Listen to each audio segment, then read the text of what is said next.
Boa noite, estamos iniciando mais um Berimbau Não é Gaita, o seu programa de toda terça-feira.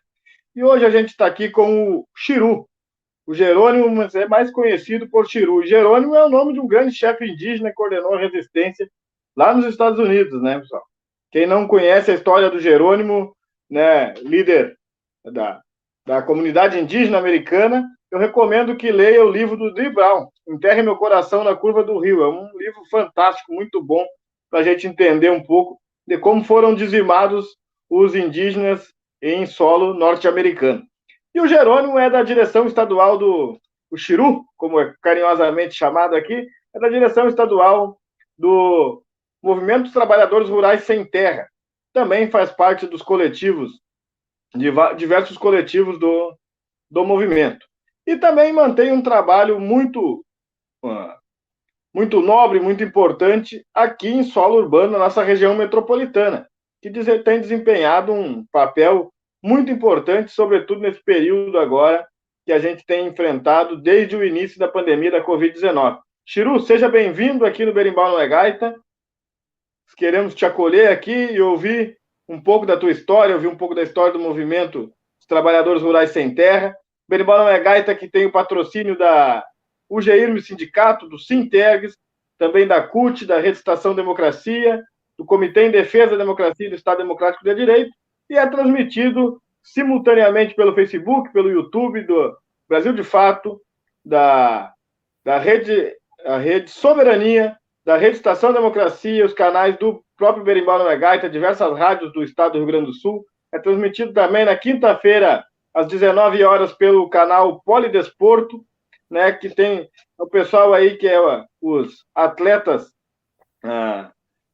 que têm alguma deficiência física, né, atletas que têm alguma deficiência física que se organizaram em uma associação e também mantêm um canal que apresentam o seu trabalho e também repercutem em outros trabalhos que eles julgam que sejam de importância social e também tem um apelo junto à comunidade gaúcha. E também é transmitido todos os sábados às 16 horas na TV Caxias, no canal 14 da NET para toda a Serra Gaúcha.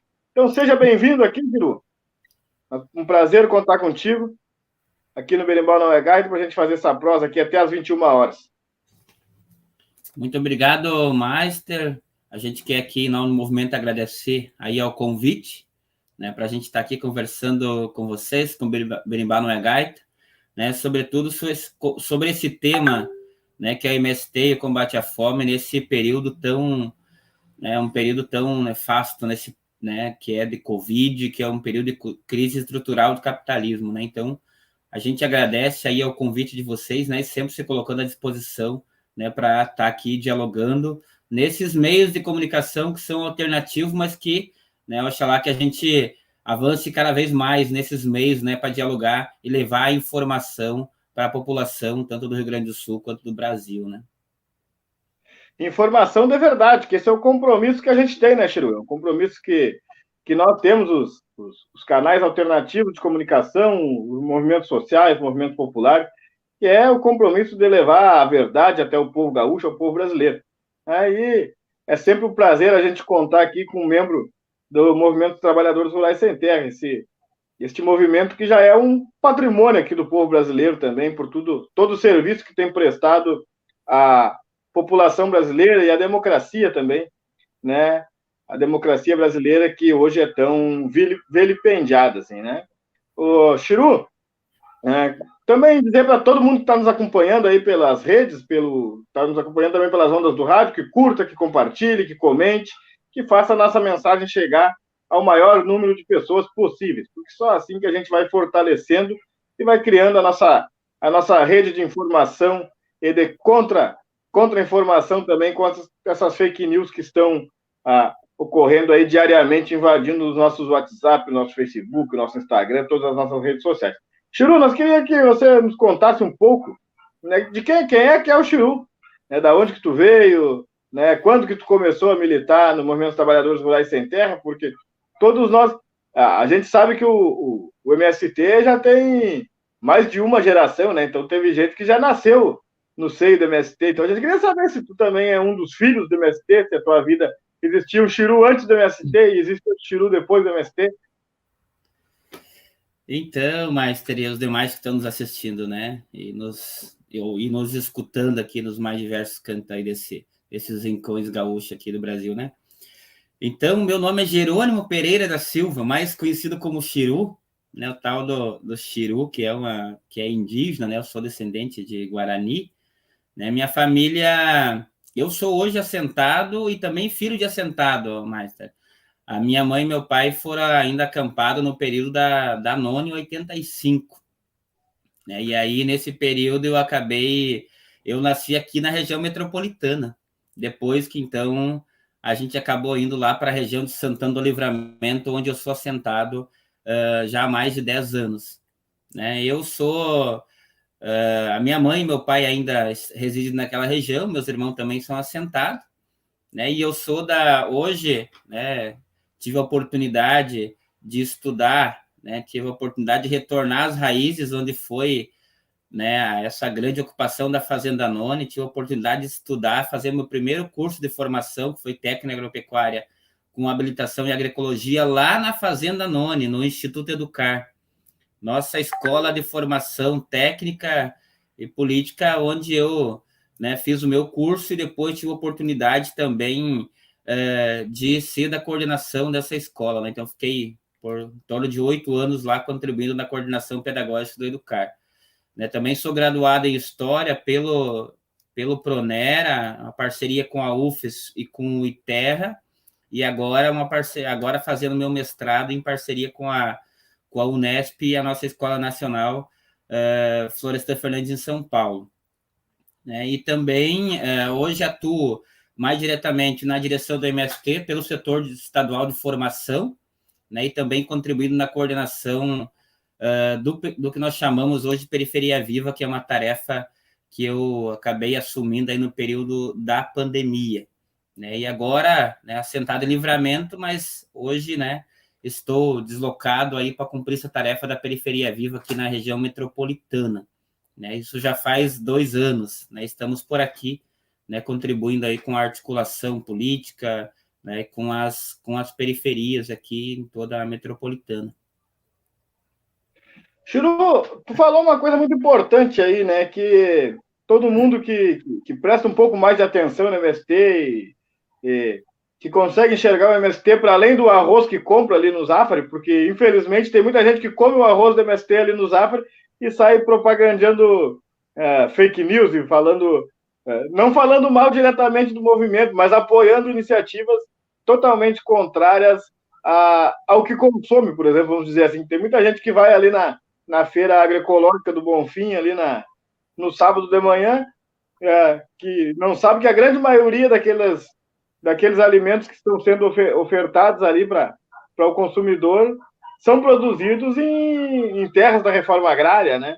De gente que lutou pela terra, que teve que fazer a luta, que ficar debaixo da lona preta para ter condições de produzir hoje e ofertar um alimento diferenciado, um alimento saudável, alimento orgânico e tal, né? Então, a gente, infelizmente, acaba convivendo com essas coisas. Mas tu falou uma coisa muito importante aí sobre a tua vida, mas que tem uma relação intrínseca com o que a prática e o discurso do movimento, que é a educação, né? Eu queria que tu falasse especificamente sobre um programa que hoje eu não acompanho ele muito, assim, nunca acompanhei ele, né, no Amiúde, que é o Pronera. Mas eu acho que ele hoje está totalmente desestruturado como qualquer outro programa, né? Queria que tu falasse um pouco sobre o Pronera, eu sei que tu domina um pouco sobre o tema, assim, quanto que o Pronera, como que surgiu o Pronera, quantos estudantes o Pronera beneficiou nesse Brasil todo aí, tu sabe alguns dados sobre isso, era muito importante esclarecer para quem está nos ouvindo. Então, o Pronera, ele nasce já há mais de 15 anos, né? Ele nasceu a partir de uma conquista, né, sobretudo dos movimentos sociais populares do campo, né, que ele é um programa nacional de educação para as áreas de reforma agrária, que isso inclui, né, assentados da reforma agrária, quilombolas, né, pessoas dos atingidos por barragens, né? Então envolve esse povo mais especificamente do campo, né? Ele é um programa que ele cumpre um papel fundamental, né, no processo de formação, né, nas áreas de reforma agrária. Já formou mais de 5.000, né, estudantes nos mais diversos cursos, né? Isso vai desde direito, né, história, geografia, né, curso técnico em administração do cooperativismo. E foi um programa que, nos últimos períodos, né, com essa ofensiva da direita, do desmonte do ensino público, né, também vem sofrendo, né, grandes lástimas, como diz o outro, né, porque é um programa que foi desestruturado, né. Nós, inclusive, aqui no Rio Grande do Sul, temos 2 cursos, né, ou 3 cursos, 4 em andamento aqui, que é tanto os cursos TAC, o curso de História, o curso de Agronomia, curso veterinária, e ambos todos sofrendo, né, sobre essa ofensiva do desmonte do que é o ensino público, sobretudo no estado do Rio Grande do Sul e também a nível nacional, né.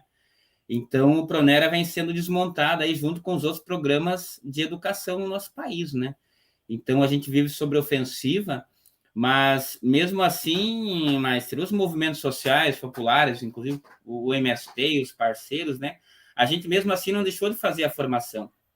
A gente sabe que a formação, né, a educação pública, ela é uma tarefa do Estado, né, mas nós, quanto movimento, também, né, entramos nessa briga porque é necessário, porque sempre fomos, né, escanteados, os trabalhadores foram historicamente, né, escanteados dos processos de educação no Brasil, né, sobretudo os índios, os negros, né, e o Pronera e o povo rural, né, e o Pronera ele vem para ajudar a resolver esse problema, né, mas como tem essa lógica do avanço do agronegócio, que inclusive influencia, né, nas políticas públicas, né, o nosso programa do Pronera está sendo hoje, ele está sucateado e está sendo quase 100% desmontado, né, então há uma inoperância do governo, tanto federal quanto estadual, né, e desmonte aí desde o INCRA e tudo mais, esses órgãos que gerenciam esse programa, né, então a gente está sofrendo bastante hoje com esse desmonte do que nós chamamos que é o Pronera, né? Certo. A destruição da educação, Darcy Ribeiro já foi muito feliz quando falou, né? Destruir a destruição da educação no Brasil não é um projeto, na verdade, né? Então, toda vez que entra algum governo, né, com um pouco menos de compromisso social ou com nada de compromisso social como este que a gente está vivenciando, a educação, a cultura são alvos principais, né, de serem atacados, infelizmente. E tem uma outra coisa que tu falou aqui na tua apresentação, Chiru, que já deu para entender aqui que tu é um cara meio, vamos dizer assim, meio o volante ali do MST que joga em todas as equipes, né? Tipo era o Guinazu no Inter ali. Falou aqui também que tem desempenhado, sempre trabalhou mais com a tarefa da formação, da educação formal também na escola, que é do curso técnico, que é do curso superior e tal, né? Mas também desempenhou tarefas na formação política, no coletivo de formação, que também abrange a formação política, né? Para formação do dirigente, a formação do militante e tal. Mas hoje tu tem desempenhado uma tarefa que é um pouco diferente, que é essa relação também com o povo urbano aqui, que é o Periferia Viva, né? E eu queria que tu falasse um pouquinho sobre o Periferia Viva, mas no início do próximo bloco, porque agora a gente vai chamar aqui um videozinho que a gente está passando toda semana para chamar o pessoal para ir vacinar, porque a gente já está chegando aqui em Porto Alegre, né? A terceira dose já tem terceira dose disponível para a grande maioria da população, né? Então a gente está fazendo também um apelo aqui no Berimbau Não é Gaita, a Rede Estação Democracia. Estamos também fazendo um apelo que a população saia de casa, que vá se vacinar, né? Daqui a pouquinho tem carnaval, tem final de ano, então vai ter muita aglomeração e a gente quer que as famílias possam se aglomerar, que possam comemorar, que possam estar juntos, mas para a gente poder estar junto, a gente tem que estar vacinado, tem que estar imunizado. Então aqui a gente também tem esse compromisso com a campanha de vacinação contra a Covid-19. Eu acho que as coisas estão melhorando. Devagarzinho, a gente está vencendo essa guerra. Nossa, é bom demais, né? Ver que as coisas estão voltando ao normal. Mas a gente sabe que não é hora de bobear. Pensar que tudo está resolvido é o maior perigo. A campanha da vacinação precisa continuar. Todo mundo precisa tomar as 2 doses. E também seguir com todos os cuidados. Usar máscara. Usar álcool em gel. Lavar as mãos com água e sabão. Manter o distanciamento social. Aí sim a gente vai conseguir controlar esse vírus. Voltar a conviver e ter esperança no futuro. Vamos juntos.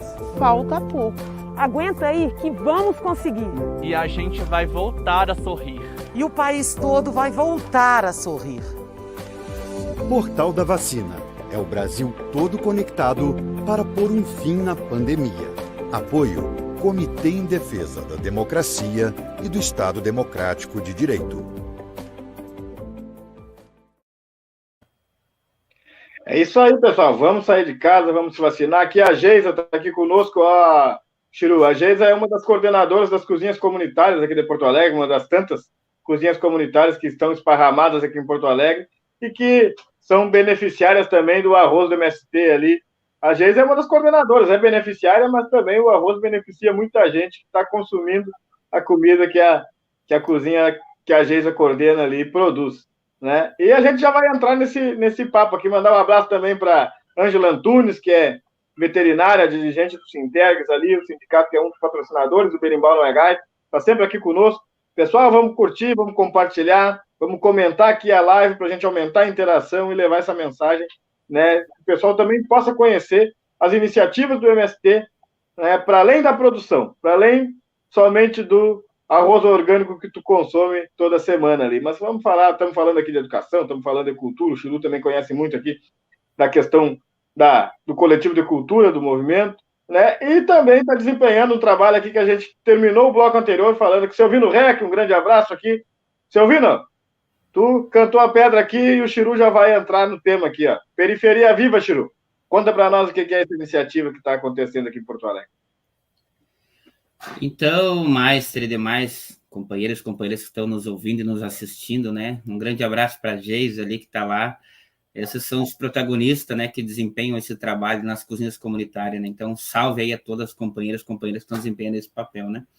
Mas o Periferia Viva, Maistre, ele nasce a partir de uma iniciativa aí da articulação de esquerda, né, sobretudo no início da pandemia, né, inclusive a partir de uma iniciativa lá no Pernambuco, no nosso Armazém do Campo, que começamos a fazer marmita solidária, marmita comunitária para distribuir para os moradores de rua. E assim a gente foi e acabou entregando marmita para mais de 8 mil, né, pessoas aí na primeira cruzada lá no Pernambuco, né?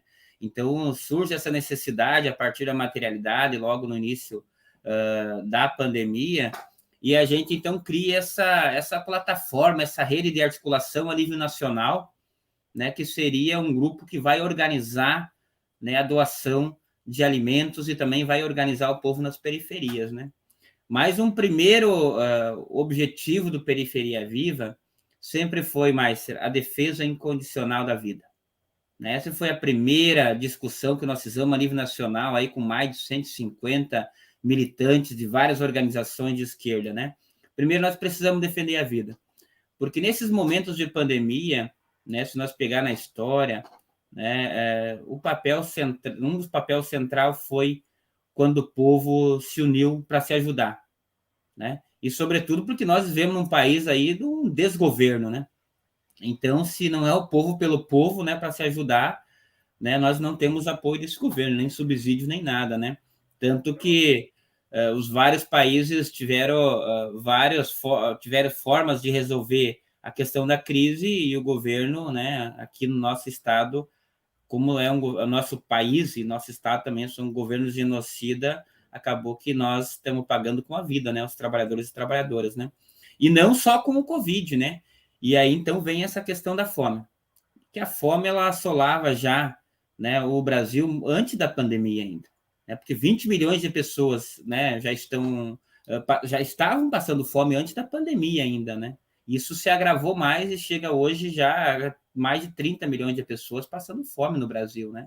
Isso é extrema pobreza, né?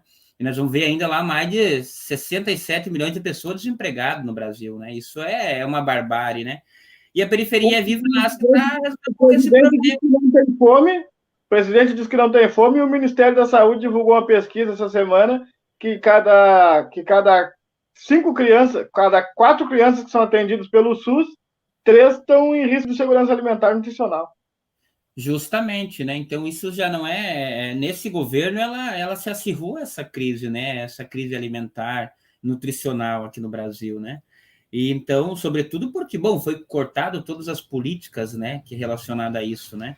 E sobretudo para a agricultura, né? Então, em Periferia Viva ele nasce um pouco com essa ideia de organizar tanto doações, mas também organizar o povo e tentar resolver esse problema. Inclusive, a gente criou, Meister, vários tipos de agentes populares e comunitários, né? Isso vai agentes populares de distribuição de alimento, agentes populares de saúde, né? Aqui em Porto Alegre mesmo foi criado cursos, né, e grupos de agentes populares de saúde para ir levar informação, além do alimento, levar informação, né? Entregar álcool gel, entregar máscara, né? Um grupo que ia também levar isso para a população das periferias, coisa que o governo não fez, né? Não teve iniciativa. Então, a Periferia Viva nasce um pouco com esse objetivo, né? De defender a vida, né? E criar esses agentes, né? Agentes comunitários de saúde, de educação, agentes de comunicação, né? E de informação. Então, assim que nasce. E a Periferia Viva hoje, aqui, para ter uma ideia, Meister, só aqui no Rio Grande do Sul, né? Organizada pelo MST nessa parte, a gente já vai para entregar 700 toneladas de alimento aqui, fechando agora, fora a próxima doação aqui no final do ano, queremos entregar pelo menos mais umas 30 toneladas aqui no Rio Grande do Sul, né? Então, a gente já chegando aí a 700 toneladas. E a nível nacional, né, a Periferia Viva acabou organizando aí doação, né, já vai para 8 mil toneladas de alimentos, né? Então, essa é a tarefa da Periferia Viva, né? Fazer essa relação, né, de quem produz alimento, né, e também quem consome e tem essa necessidade na cidade, né? Então, por isso que o MST ele vem ajudando e contribuindo nessa tarefa, porque entendemos que a tarefa central dos camponeses e das camponesas é produzir alimento, mas também distribuir esse alimento, né? Então, um pouco nasce com essa ideia a Periferia Viva, né? Uma excelente iniciativa. E sobretudo num período que a gente, porque a pandemia ela encontrou terreno fértil né, porque tudo estava desestruturado, né, as políticas públicas estavam desestruturadas, né, o movimento comunitário, que aqui em Porto Alegre, estamos falando do caso de Porto Alegre, né, que Porto Alegre já na década de 80, né, até meados da década de 90, o movimento comunitário era muito pujante, muito agitado, muito organizado aqui em Porto Alegre, né? E também, né, fruto de governos, né, de direita que faz quase 20 anos que estão aqui, que estão no poder. Não, já faz 20 anos que estão no poder aqui na capital, né? Que acabaram desestruturando ferramentas que possibilitavam ou que estimulavam que a comunidade se organizasse. Um dos exemplos aqui era o orçamento participativo, que era onde o movimento comunitário porto-alegrense podia se organizar, né, e decidir, pelo menos parcela do orçamento público e definir que fossem aplicados em definir coletivamente, inclusive, que fossem aplicados em determinadas demandas das próprias comunidades. Hoje isso já não existe mais.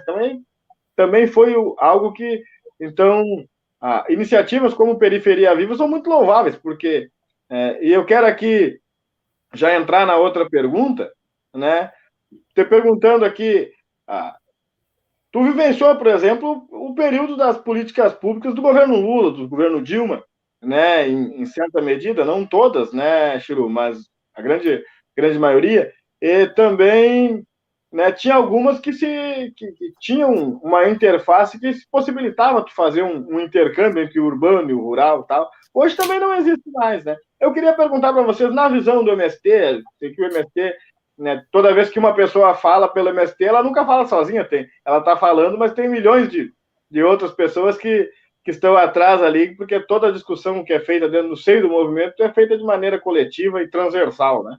Então, eu queria te perguntar, a partir da perspectiva do MST, da tua perspectiva como um dirigente do movimento, né? Onde é que está o gargalo desse negócio todo aí? Por que se tem tanta comida que é produzida no país, por que tem tanta gente passando fome? E quais as propostas que o movimento também tem? Porque eu sei que o MST é um formulador também, né? A partir da formulação do MST, nasceu muita política pública, desde o governo Fernando Henrique Cardoso até os governos Lula e Dilma. Então, Márcio, primeiro que a gente vive hoje, né? Eu já até comentei assim de forma mais geral, mas a gente vive uma crise estrutural do modelo de produção capitalista, né? O que é essa crise, né? Essa crise, ela é uma crise que o sistema capitalista hoje, como ele está organizado, ele não dá mais conta de produzir, né, os bens comuns e necessários para a população, né? E não só no Brasil, mas no Brasil se acirra mais por ser um país, né, um país de terceiro mundo e por ter um governo como esse, como o Bolsonaro, né? Mas então uma crise estrutural do modelo de produção capitalista, né? E com isso eles vão para as mais diversas áreas da exploração, tanto da exploração literal do trabalho, do ponto de vista de aumentar a hora de trabalho, de precarizar o trabalho, de retirar direitos, né? Então acaba sendo o trabalhador e a trabalhadora que estão pagando por essa crise do modelo de produção capitalista, né?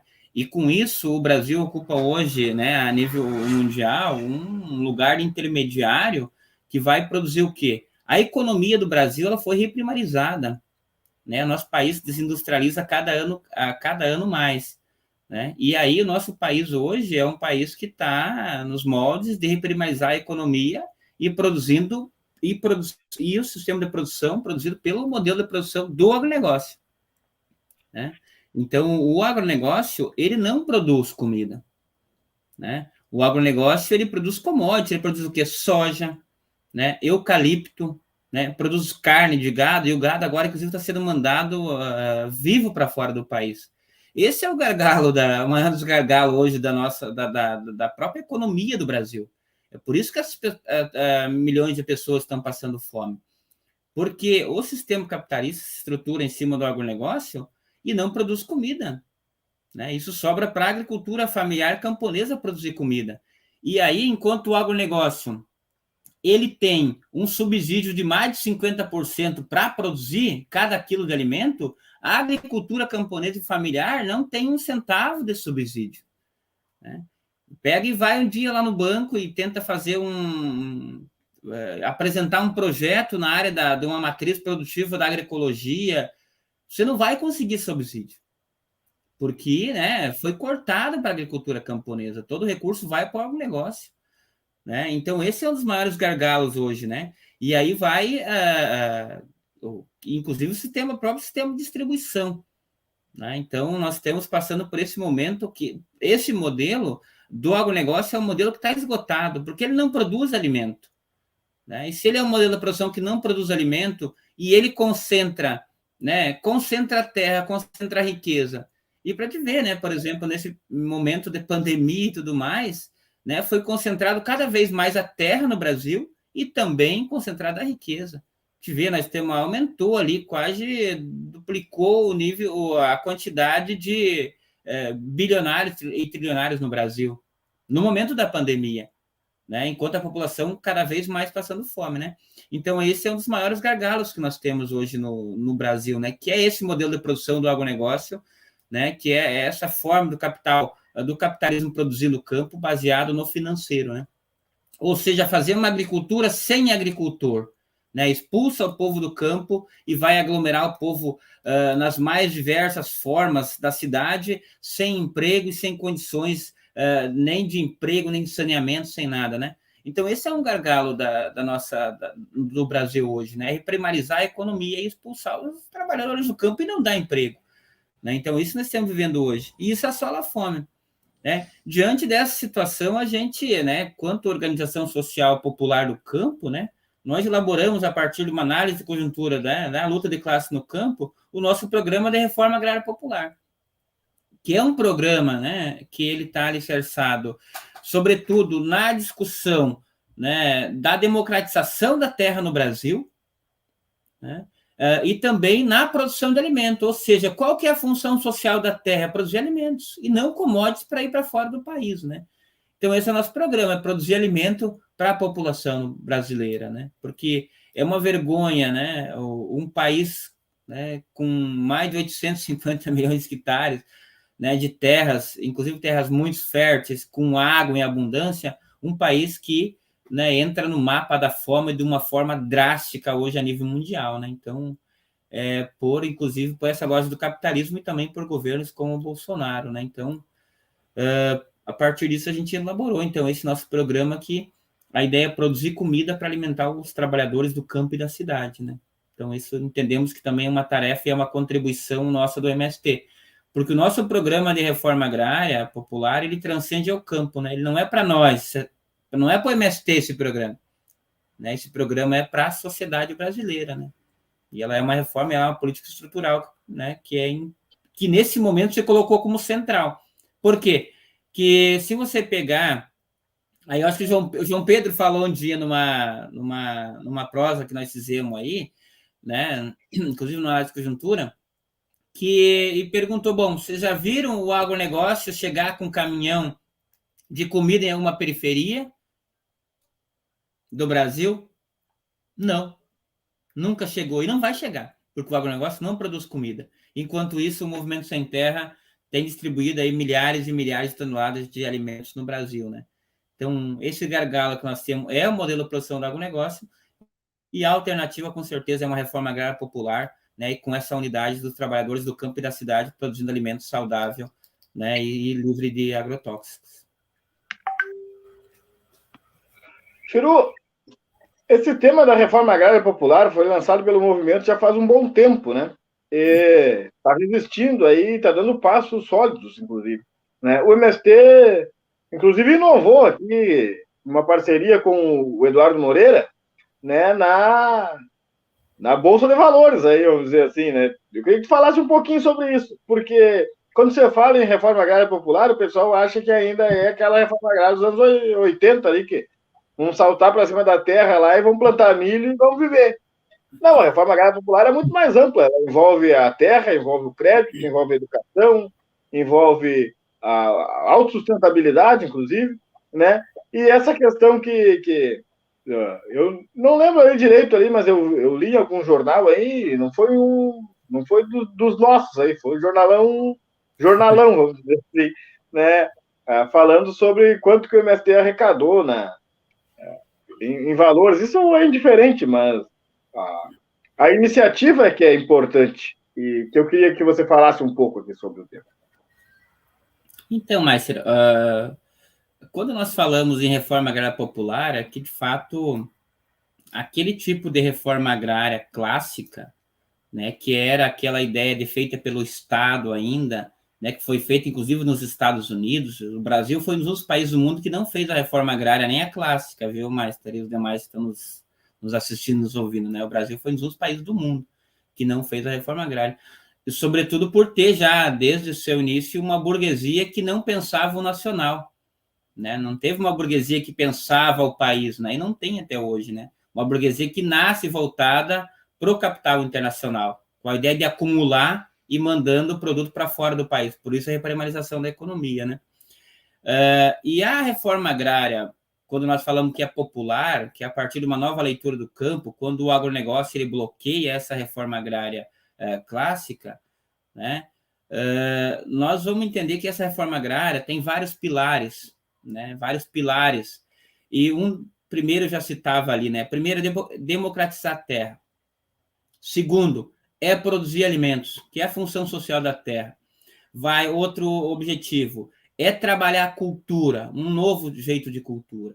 É trabalhar a industrialização, né? É trabalhar a agroindústria, né? Porque nós precisamos inserir o povo no mundo do trabalho, no sentido de que um trabalho consciente. Por isso a lógica da agroindústria, por exemplo. E é certo, nós sempre quando falamos, Márcia, a gente nunca fala necessariamente no crédito, a gente fala em renda, porque renda é o que organiza a vida do trabalhador, né, no campo. Às vezes você vai lá, fazer um empréstimo necessariamente num banco, não vai necessariamente resolver a tua vida, mas você consegue organizar uma renda que dê conta da sua dinâmica produtiva e que você consiga investir mais no seu jeito de produzir camponês, né? Consiga investir na área da produção agroecológica, investir na tecnologia que ajuda lá, desde um super magro, uma cauda sulfocáustica, mas tecnologias de pequenos maquinários que dê conta da unidade de produção.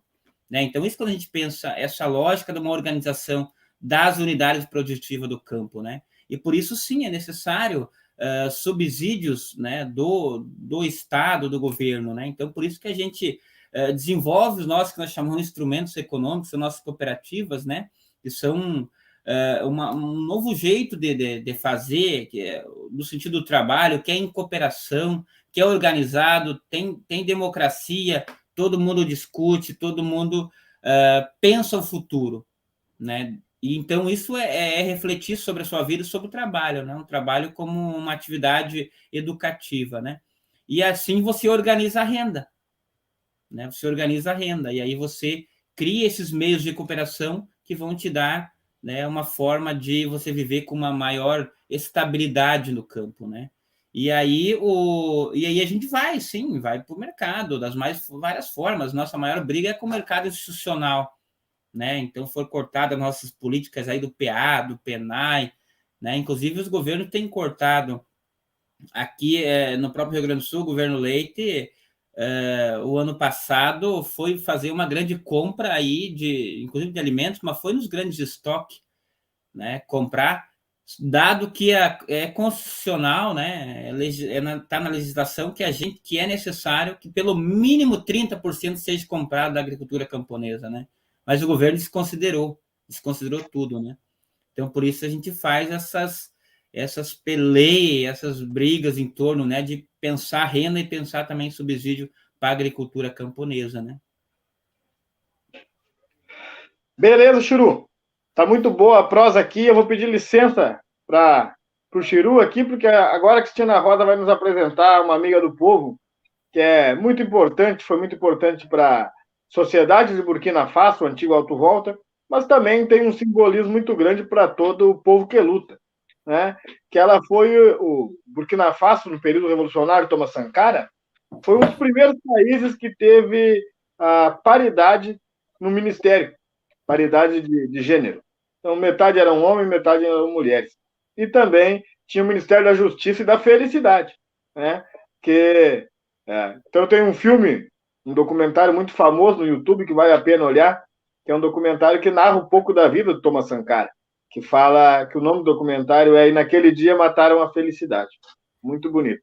E a Cristina Rosa vai nos apresentar aqui a ex-ministra da Justiça de Thomas Sankara.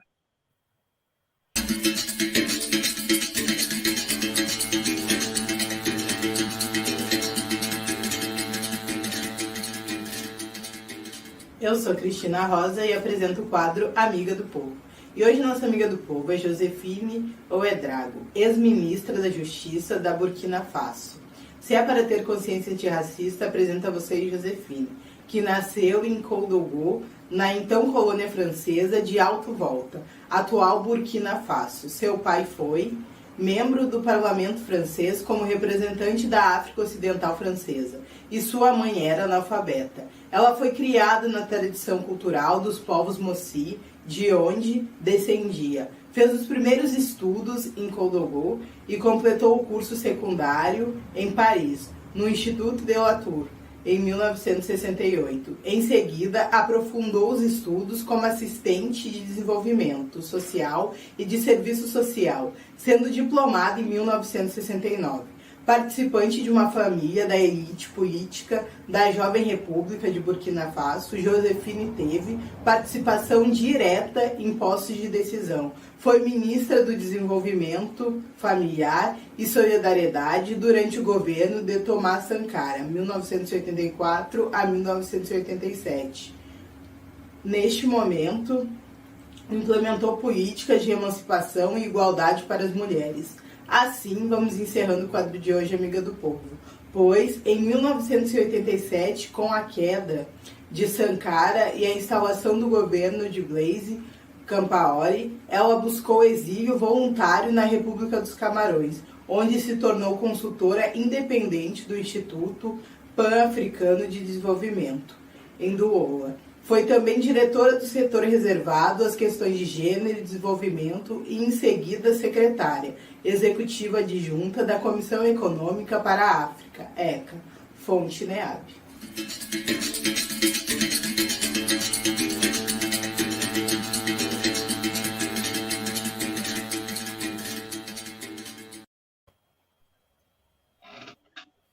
Estamos aqui de volta com o Chiru, ele que é dirigente do Movimento dos Trabalhadores Rurais Sem Terra aqui do Rio Grande do Sul, do Brasil. E estamos num bate-papo muito legal aqui sobre as ações do Movimento dos Trabalhadores Rurais Sem Terra, especialmente no combate à fome, mas também na organização do povo trabalhador e mais especificamente do rural, mas também essa interface que o trabalhador rural tem com o urbano, porque um não vive sem o outro. Né, essa dicotomia que inventaram de separar o rural e o urbano é quase que um crime cultural que foi feito aí, né? Chiru, terminou aqui o primeiro bloco falando da desestruturação das políticas, né, de segurança alimentar que existiam no país, né? E que, enquanto política, elas... algumas ainda existem, né? Só estão totalmente desestruturadas, com orçamentos esvaziados e tal. E eu sou muito apaixonado pelo programa de aquisição de alimentos, na essência de como ele surgiu, né? Porque ele veio sofrendo diversas mudanças, né? Até que, quando chegou ao governo Temer e ao governo Bolsonaro, ele já estava um tanto desestruturado que facilitou um pouco mais a vida dos caras ainda para terminar de desestruturar, né?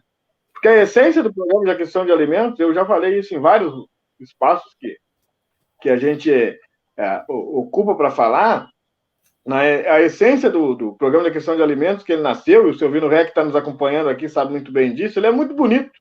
Né? Ele trazia no seu bojo, né, a possibilidade real de organização do trabalhador rural, mas também do trabalhador urbano.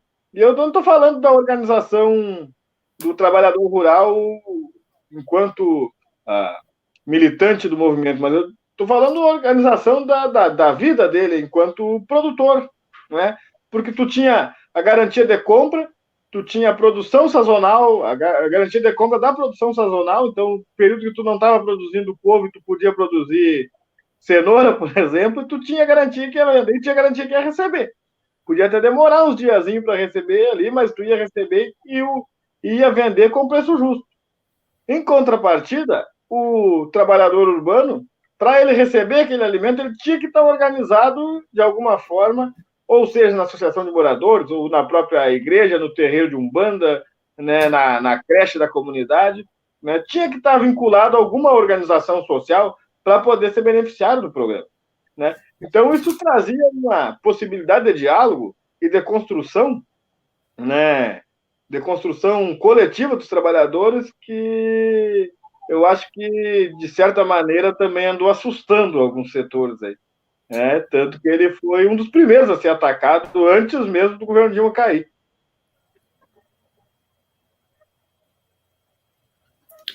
Então, o programa da aquisição do alimento, ele foi uma grande conquista, né? Na verdade, que ele foi uma conquista que ele deu, né, de várias formas, essa possibilidade, né, da organização da produção rural, né, dos camponeses e das camponesas da agricultura familiar.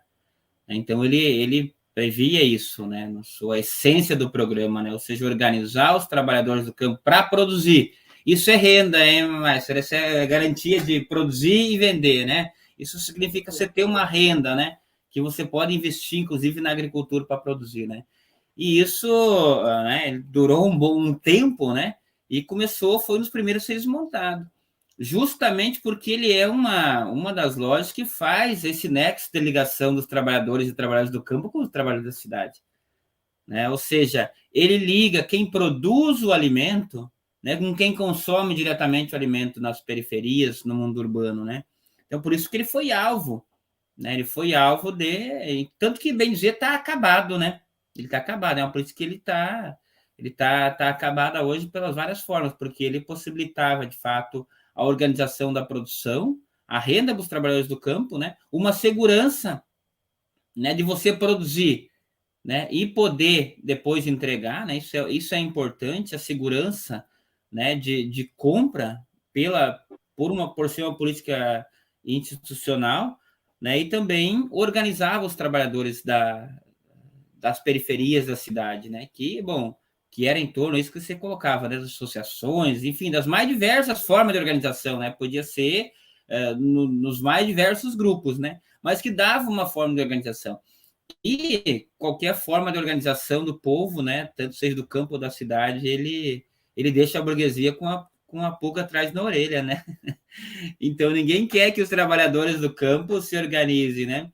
Não querem que seja, inclusive, divulgado, né, a quantidade de alimentos que os trabalhadores do MST e do campo estão distribuindo nas cidades, né? Isso não a burguesia não quer, né? Ela boicota isso, né? Então, assim vai com todos os programas. Foi assim com o PA, foi assim com o Pronera, né? Assim com o PENAI. Então, vários programas, né, estão sendo boicotados, né, por essa lógica sobretudo desse último governo, né? Mas que também vem anteriormente ainda, né? Pela própria lógica da organização da burguesia do país, né? Mas aí está aí uma grande perca, né, que nós tivemos aí, que foi com o programa de aquisição de alimentos, né? Que a ideia é que a gente consiga retomar, né, esse programa, né, num auge que, de fato, olha o tamanho que está a fome no Brasil, né? Então, se você não retomar políticas assim, né, política desse estilo, né, nós vamos sofrer muito mais ainda com a fome que está assolando o nosso país, né? O pessoal não está morrendo só de Covid, agora deu uma baixada no Covid, mas o pessoal ainda está morrendo de fome, né? E ainda do Covid, né? E ainda do Covid. Tu imagina, Chiru, o que era carne distribuída pelo movimento? Carne, né? Porque as pessoas... Eu trabalhei na execução do PA, né? E ando aqui no meio dessas vilas de Porto Alegre, aqui, volta e meia, a gente encontra as pessoas, né? As pessoas que o pessoal diz pra gente hoje, hoje a gente não come salsicha, a gente não come mais bife empanado, entendeu? Naquele tempo nós comia carne, nós comia costela, nós comia carne pura, nós fazia, entende? Isso não existe mais, né? Então, tu imagina o que era entrar com um caminhão frigorífico de carne ali, o frigorífico de vocês ali que produz porco ali em Nova Santa Rita, entrava com um frigorífico aqui e distribuía carne pro povo, entende? Então, isso foi... Eu costumo dizer que foi o programa mais contra-hegemônico que houve nos governos Lula e governo Dilma, né? Todo mundo fala muito do programa Bolsa Família, né? Mas se conhecessem o PA profundamente como nós conhecemos, saberiam que o Bolsa Família não fazia nem cócega nos princípios, né? E nos objetivos finais que eram possíveis chegar com o programa de aquisição de alimentos, né? E eu tenho isso muito presente, que ele foi desestruturado de forma deliberada por ser considerado perigoso, de fato, né? Chiru, nós estamos chegando para o final aqui, estamos batendo quase às 21 horas. Queria perguntar para ti quais as propostas que o MST tem para o combate à fome agora na virada desse 2022 aqui, porque a gente sabe que 2022, né, vai ser um ano decisivo para a sociedade brasileira. É um ano que está o que tá colocado na mesa é aquela velha máxima: civilização ou barbárie. Né? A gente já está numa barbárie.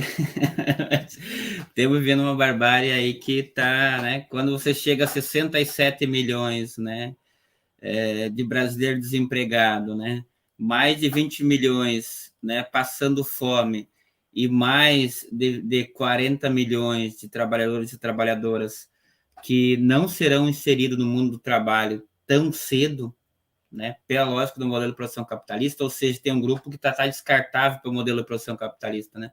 Isso já é uma barbárie. 25% da sociedade brasileira, da sociedade geral, nem é da sociedade ativa. É isso aí, que estão descartadas pelo modelo de produção capitalista, né? E grande parte dessa população, a gente nem sabe como é que elas conseguem sobreviver, né? é de pequenas doações, de ajudas de parentes. Então, essa é a situação da população brasileira, né? E para isso, mas a gente precisa, na verdade, no Brasil, a gente precisa de políticas estruturais que vão lidar com isso, né? Que vai desde a industrialização do nosso país, que vai gerar emprego, né? Políticas públicas como o PA, né? Como retomada do PENAI, esses programas que vão produzir alimento e vão distribuir alimento, né?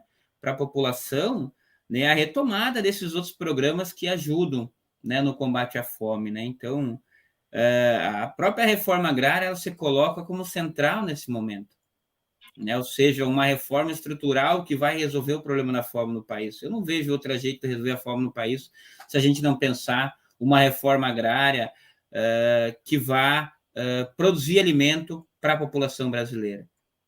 Então, a gente precisa, né, bater, e isso também, quando a gente fala de uma reforma, que é uma reforma estrutural, né, ela não se resolve só de hoje para amanhã, né? Então, ela precisa a gente potencializar, né, não só na discussão, mas de uma execução prática do que é a reforma agrária popular, né? Então, políticas públicas para a agricultura camponesa, elas são, assim, urgente e necessária, né? Porque mesmo com toda a seca, né, que passamos aqui no Rio Grande do Sul, né, foi a agricultura camponesa que conseguiu fazer doações para o povo que precisava nas regiões mais diversas do estado do Rio Grande do Sul, né? Mesmo com toda essa seca, foi o nosso povo que estava ali, né, entregando comida nas periferias de Porto Alegre, né? Então, isso é importante fazer esse reconhecimento, né? E aí é preciso, né, urgente e necessário o investimento de políticas públicas nessa nova matriz produtiva e tecnológica que é a agroecologia, né? Ou seja, produzir alimentos livre de veneno para a população brasileira, né? Alimentos que não causam câncer, como é os produtos do agronegócio, né? Porque nós temos aí vários tipos de doença que ninguém mais sabe de onde é que veio, para onde é que vai a doença, não tem estudos, porque são causadas pelos venenos, né? Na surdina, o governo liberando aí dezenas de tipos de veneno, né? Em vez de pensar na saúde do povo, né? Então, precisamos sim investir numa política de agroecologia que ajude aí os trabalhadores, né, a produzir alimentos para levar também não só para o campo, mas também para a cidade, né? E sobretudo, né, Meister, né, um fora Bolsonaro, ele é fundamental, né? E outra coisa, a política de solidariedade, né, de trabalhador e trabalhadora, né, tanto do campo da cidade, quanto campo e cidade, quanto cidade e campo é fundamental, né? Isso mostra que a humanidade, né, no fundo, os trabalhadores sempre tiveram essa capacidade de entreajuda, de ajuda mútua, né, entre trabalhadores e trabalhadoras, né, para sobreviver a períodos nefastos como esse, né?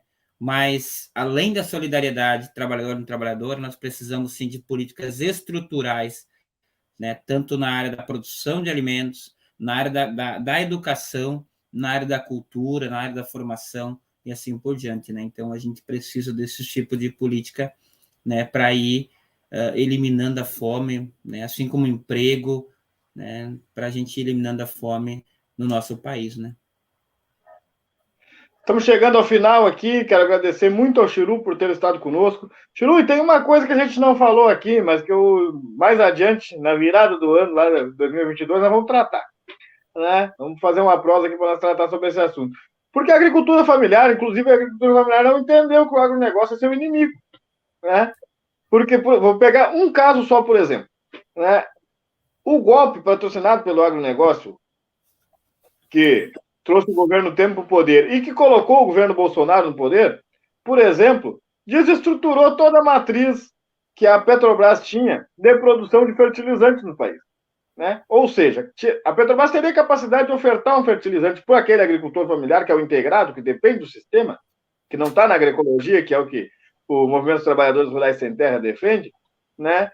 A Petrobras poderia ofertar um fertilizante com preço controlado, né, para esse produtor, pequeno produtor ali que está integrado, que produz em cima de 4, 5, vamos dizer, 16 hectares, 20 hectares, né? Hoje não, hoje esse camarada ali, vamos pegar o caso do fumo, que é lá da minha região, hoje esse camarada está pagando R$235 o saco de ureia. A arroba do fumo mais rentável está 160, 180. Né? Não chegou nos 235, que é o saco da ureia. Ou seja, o cara está pagando para trabalhar, entendeu? E está achando que o agronegócio é amigo dele, está achando que ele faz parte do agronegócio. Né? É tipo aquele primo que o cara não gosta, entendeu? Que o cara faz a festa de aniversário, mas não convida para ir comer o bolo. Mas isso a gente vai tratar em 2022. Esperamos aqui para a gente fazer esse bate-papo sobre o agronegócio e onde ele está com os braços pichados aí para proteger e para desestruturar. Né? Justamente, né? Justamente, que inclusive o pessoal não faz, uns perde de fazer cálculo, acham que cabe dentro do agronegócio o tal do agronegocinho, é impossível, né? Como eu disse lá, o agronegócio não cabe os trabalhadores e trabalhadoras, né? Se você cálculo ali, você produz lá tantos hectares de soja, e se você fazer os cálculos lá com 2 vacas que você tira leite e mais uma horta, você tem uma renda mensal maior, que é a produção sazonal do soja, por exemplo, né? São cálculos, se não... Mas essa prosa fica para 2022, a gente espera aqui no Berimbau do Gaita 2022 para a gente fazer essa prosa aí, e oxalá a gente já esteja embalado numa mudança para a sociedade brasileira também aí na rua. Bem, um grande abraço para todo mundo que nos acompanhou até aqui, seja pelo rádio, seja pelos canais do YouTube, do Facebook, dos vários canais de comunicação que transmitem e retransmitem o Berimbau do Gaita. Um agradecimento especial para toda a equipe que compõe o Berimbau do Gaita, aqui também a Cristina Rosa, o Lucas Gertz, o Babton, que está sempre aqui conosco, cuidando da técnica, e todo o pessoal que ajuda a manter aqui a Rede Estação Democracia, o Comitê em Defesa da Democracia e do Estado Democrático de Direito, e também um agradecimento muito fraterno ao UGIR, o sindicato, à CUT, e aos Sintergs, que são patrocinadores aqui do Berimbau do Gaita. Até semana que vem, 20 horas, a gente tem um encontro marcado aqui. E se você não acompanhou o Berimbau do Gaita hoje, você pode acompanhar na quinta-feira pelo canal Polo Desporto, às 19 horas, e no sábado, para a Serra Gaúcha, no canal 14 da NET, lá na TV Caxias, tá bem? Um grande abraço e até semana que vem.